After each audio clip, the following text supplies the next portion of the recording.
everybody. Pastor Randy here. Welcome to Making It Simple. I hope this day finds you doing well.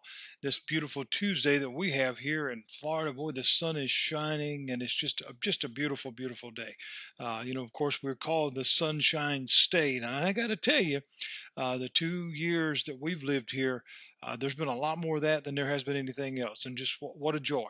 And but here at Making It Simple, my intent, my plan, my goal, whatever you want to call it, is to share Jesus with you in such a way that causes one to stop and think, I want to know more.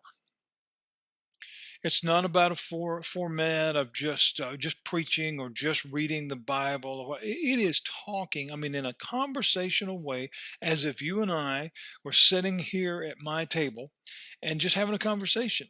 Again, not because I think I know everything, not by any means, but through the years of experience and through the submitting my life and heart to the Lord, the things that He has revealed to me. And as a pastor, as a teacher, I want to reveal it to you. Even greater than those two things, as a friend, whether we've met, whether we've known each other for 40 years, it's just my heart that I want to share these things with you because I earnestly, honestly believe it'll change your life. Because one of the components about understanding this is it pulls back the curtain from so many things that we've been told over time that just simply aren't true, or it allows us to see things in a different light. Oftentimes, things get pulled under a cloud that really reduces the meaning of something or it changes the meaning of something. And therefore, sometimes people resist it um, or reject it. And they say, I don't want anything to do with that. And I can tell you with all sincerity, of all the decisions that we make in this life, regardless of how long we live, it's not where we go to school. It's not who we marry. It's not what career path we choose. All of those things are important by all means. However, our decision to follow Christ is number one. And I don't say that from a religious standpoint. And I don't say that as anything else, but just truth. Because because there is more. This life we are just passing through. There is more. And understanding the character of Christ and understanding the person of Christ helps us to understand that. Because as we will see, as we get deeper into this particular book of John, and later on through other avenues that we will travel, one of the things that we see clearly is how much we are loved. And how, as the creator of all, as we talked about in chapter 1, that nothing was made that He didn't make, it is vital that we understand the care that He has for us and how He has an expectation, a rightful expectation, mind you, that we have that same care for one another. We may not always like one another. In particular, we don't always like what one another does. That's really the problem. And that begins to create that hindrance. However, God said to love God and love one another. That love being a true action, a true care for our fellow person. That's just where we should be. We're living in a time that makes that very difficult because we're seeing so many things happen that are just not okay. And there's no other way to put it. It's just not okay. However, what we can do that doesn't cost you anything, it doesn't cause you any stress or anxiety, it doesn't ruin your day, is pray for that person. Whether it's your next door neighbor or whether it's the president, whether it's your congressman, whether it's your mayor, whether it's your mother, whoever it is in your life, it doesn't matter the relationship that you have with them, be it distant or be it non existent. Pray for them. That's the greatest thing you can do for anybody. You can certainly offer services and do all those things, but praying for them to open their eyes to the truth is the greatest gift we can give one another. And that is the intent here at Making It Simple, is to get us to focus on the simplicity of what this is saying and why it is important. So we're going to jump right in tonight. We're talking John the Baptist has been kind of pushed into the corner because he's been telling people about Jesus. He's been opening that door and he's been getting people to understand the one is here. The one I've been telling you about is here. However, the powers that be didn't like that. And so, because it threatened them, and we're going to talk deeply about that over the next couple of chapters about why that was so important and how that is still relevant right now in 2021. So let's just jump right in. Of course, they're giving him all these questions. They ask him, we talked about yesterday, they asked him who he was. Who are you? And he tells them, I am not the Christ. I'm not telling you that people haven't said that kind of thing, but that's not who I am. So it tells us in verse 21, and they ask him, what then? In other words, okay, well, give us an answer then. Are you Elijah? And he said, I am not. Are you that prophet? And he answered, no. Now, there's a reason that it's written that way. Okay, there's two things here. Elijah. Everyone believed at some point in time that he might return because he left. He didn't die. He was captured up, taken up in the chariot of fire. Many believed that he would return because of the way that he had left. And they said, is that who you are? Has he finally returned? Has the great prophet Elijah returned? And John said, no, that's not who I am. And they said, well, okay, are you that prophet? Now, one that's not familiar with what's being said there certainly would just say, well, is that a repetitive question? Is that a redundant situation? Are you just saying, well, are you Elijah? No. Well, are you that prophet? I mean, again, kind of repeating the prophet, prophet Elijah, but it's two different things. This was a prophet that Moses mentioned back in Deuteronomy that at that point had not been fulfilled. I want to share that with you. I think it's important. It tells us in Deuteronomy chapter 18, beginning in verse 15, it says this, God, your God, is going to raise up a prophet for you. Now, this is Moses saying this. God will raise him up from among your kinsmen, a prophet like me. Listen obediently to him. Now, John had been going along and teaching and telling people all this stuff. And he wanted people to listen. So they're saying, well, are you that guy? Are you the one that Moses is talking about? Moses goes on. This is what you ask God, your God. For at Horeb, on the day that you were all gathered at the mountain and said, we can't hear any more from God, our God. We can't stand seeing any more fire. We'll die. And God said to me, they're right.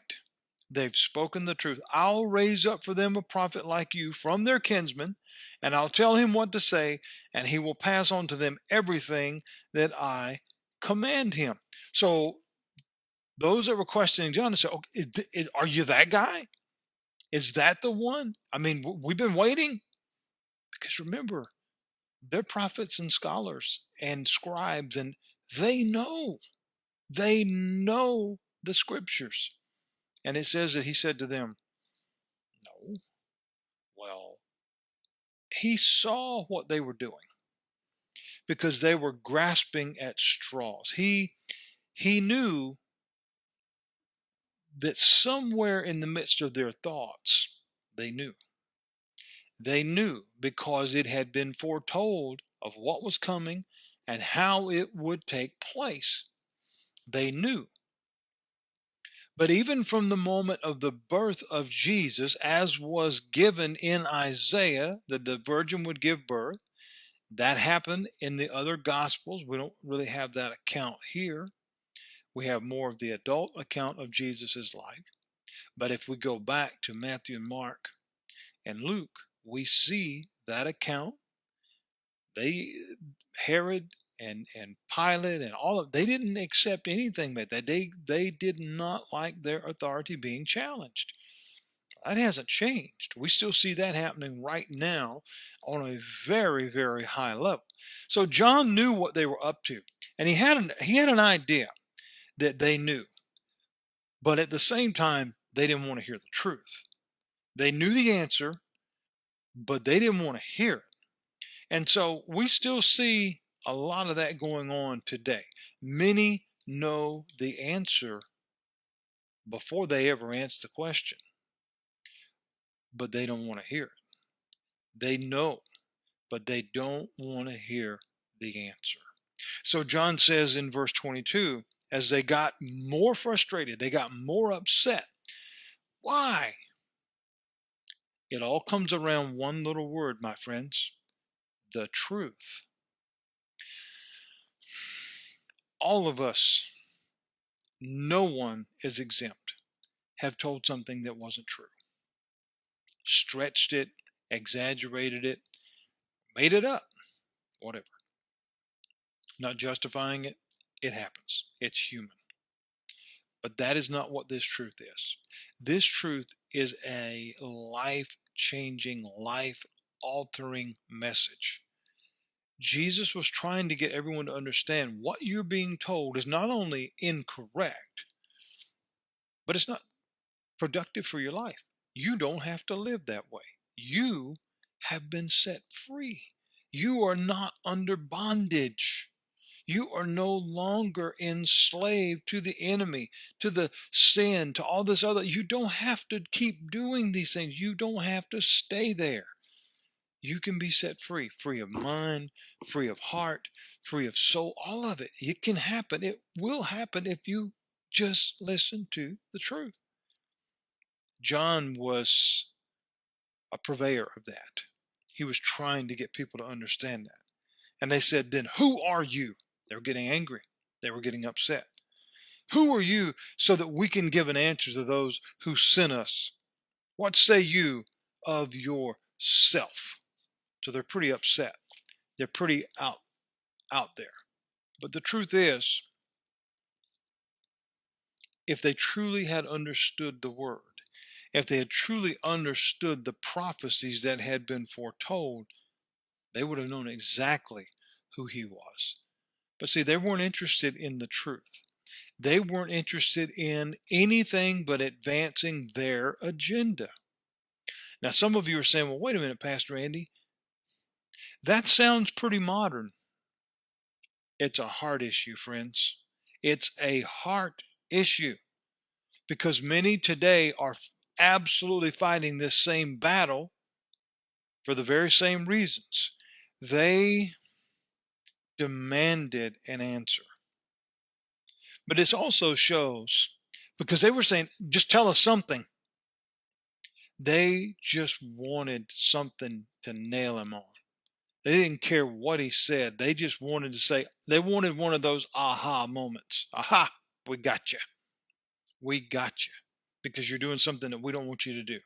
We're gonna get you on that. They wanted to have some reason to stop him.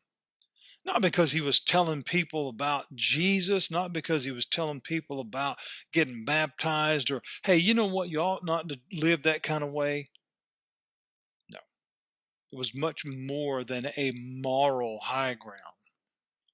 He was telling people they could be set free.